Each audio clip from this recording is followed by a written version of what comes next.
Hello, I student Jorge Bautista.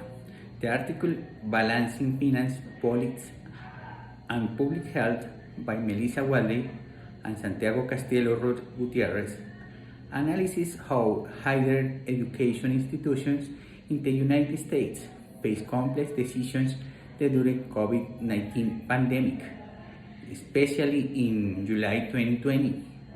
This period was critical due to the convergence of health pressures, restricted immigration policies, and third, to institutional financial stability.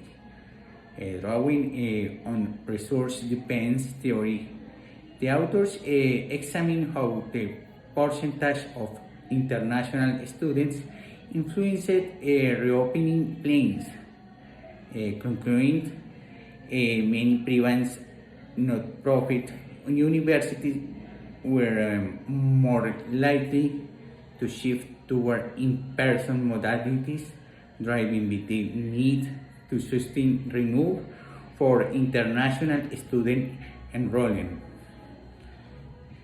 The study reveals that this push for reopening was not simply an academy of pedagogical decisions, but largely a financial one, deterred by the federal government, particularly from immigration and customs enforcement to deport international students if their class were entirely online, providing a swift institutional response. Universities and educational associations oppose the policy mainly be impressions the economic loss rate than pedagogical of cultural reasons. This reaction reflects the increasing dependence of the United States on international student tuition, a key source of funding. The data show that on average, private universities hosted a higher percentage of international students and consequently were more inclined to alter their opening plans to allow their students to through face-to-face instructions. In contrast, public universities' behavior was more influenced by political factors, such as the party affiliation of the state governor. Institutional republic states were more likely to return to in-person teaching. The subjects that while private university respond primarily to financial concerns, public universities were influenced more by partisan political pressures than by local COVID-19 case numbers. The article also emphasizes the collateral effects of these decisions, especially on the public health. Despite institutional claims of readiness to contain outbreaks, studies cited by the authors demonstrate that reopening led an increase in COVID-19 case both on campus and in surrounding communities.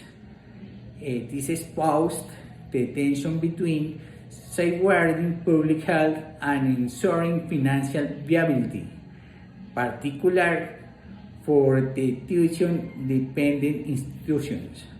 Thus, the decision to reopen was not merely logistical or academic. It became an ethical and strategic dilemma amid a context of deep uncertainty. For the lens of resource dependence, the article illustrates how institutions change behavior when a critical venue stream is threatened. This behavior increases situations like a pandemic, where economic survival may lead institutions to compromise this mission or community well-being.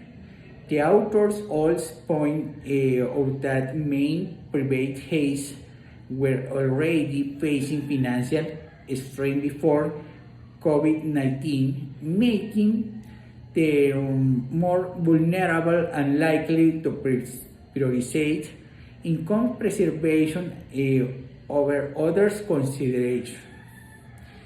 In this sense, international enrollment represents not just a renewal but a lifetime